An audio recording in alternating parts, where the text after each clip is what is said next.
आज की कथा का शीर्षक है ईश्वर जो करता है अच्छा ही करता है। किसी नगर में एक राजा था। राजाओं को एक शौक प्राय होता है, वो यह कि शिकार खेलने के लिए जंगल में जाया जाए। अतः एक दिन राजा अपने मंत्री के साथ शिकार खेलने गया। वहां एक सिंह दिखाई दिया जो उस पर प्रहार करते समय उसके अस्त्र से उसकी अपनी अंगुली कट गई। मंत्री ने यह देखकर कहा, ईश्वर जो कुछ करता है अच्छा ही करता है। मंत्री के मुख से यह सुनकर राजा को बहुत बुरा लगा। वह सोचने लगे, मेरी तो अंगुली कट गई और यह कहता है कि ईश्वर जो करता है वह अच्छा ही करता है।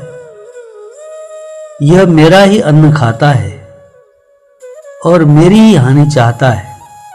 इस प्रकार विचार करके उसने अपने मंत्री को अपने यहां से निकाल दिया।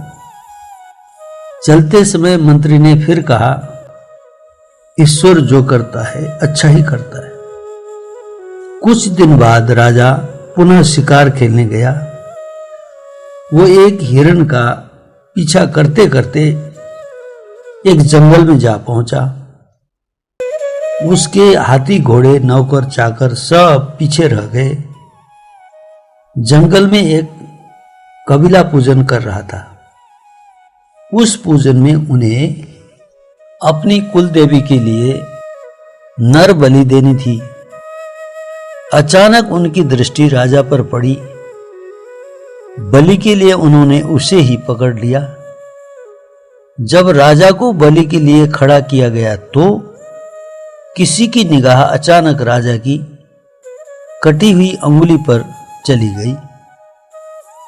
अंग भंग होने के कारण राजा को बलि के अयोग्य ठहराया गया और कबीले के लोगों ने राजा को छोड़ दिया।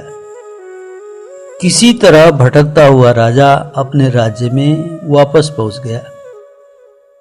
उसे लगा कि इसी कटी हुई अंगुली ने आज मेरे प्राण बचाए हैं।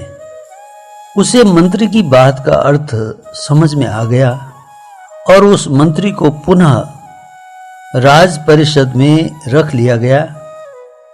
मंत्री ने राजा से पूछा, मेरी अंगुली कटी थी।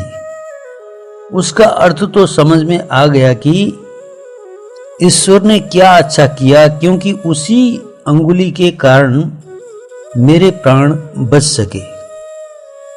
पर जब मैंने तुमको नौकरी से निकाला था तब भी तुमने यही कहा था कि ईश्वर जो करता है अच्छा ही करता है।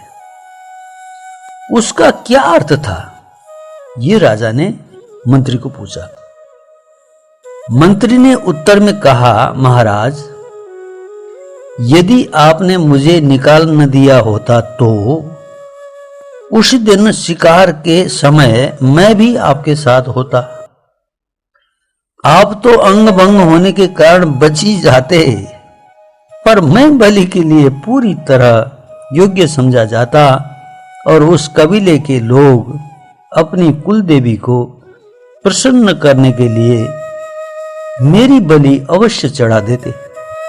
राजा की समझ में आ गया कि ईश्वर की इच्छा अत्यंत बलवती है और वह जो कुछ करता है अच्छा ही करता है। उसकी हर बुराई में कोई न कोई अच्छाई छिपी रहती है। इस प्रकार इस कथा का सार वस्तु यही है कि जो भी परिस्थिति हमारे सामने आती हैं उस समय हम उस परिस्थिति से परेशान होकर के कहते हैं कि ऐसा क्यों हुआ, ऐसा मेरे साथ क्यों होता है। परंतु हर चीज जो भी हमारे सामने आती है वो कोई ना कोई संदेश, शुभ संदेश, कल्याणकारी संदेश ला करके आती है। उस समय हमें वो चीज अपच्य हो जाता है, डाइजेस्ट नहीं होता है, परंतु कुछ समय के बाद हमें समझ में आ जाता है कि हाँ, ये चीज इस दृष्टिकोण से मेरे लिए अत्यंत लाभदायक थी। तो इसी प्रकार जो भी समस्याएं आती हैं, अगर उस समस्याओं के बीच से हमें लगता है कि इसमें भी मेरा कोई ना कोई कल्याण समाया हुआ है करके ऐसे सकारात्मक सोच और चिंतन में रहते हैं, तो हमें स्पष्ट हो जाता है कि जैसे हर बादल में चांदी के लाइन रेखाएं होती हैं, इसीलिए हर परिस्थिति के बीच में कोई ना कोई शुभ और कल्याण की बातें होती हैं। तो वो चीज हम उसको संभाल लेते हैं, तो हम सदा के लिए उन सब परिस्थितियों के प्रभाव से बचे रहे।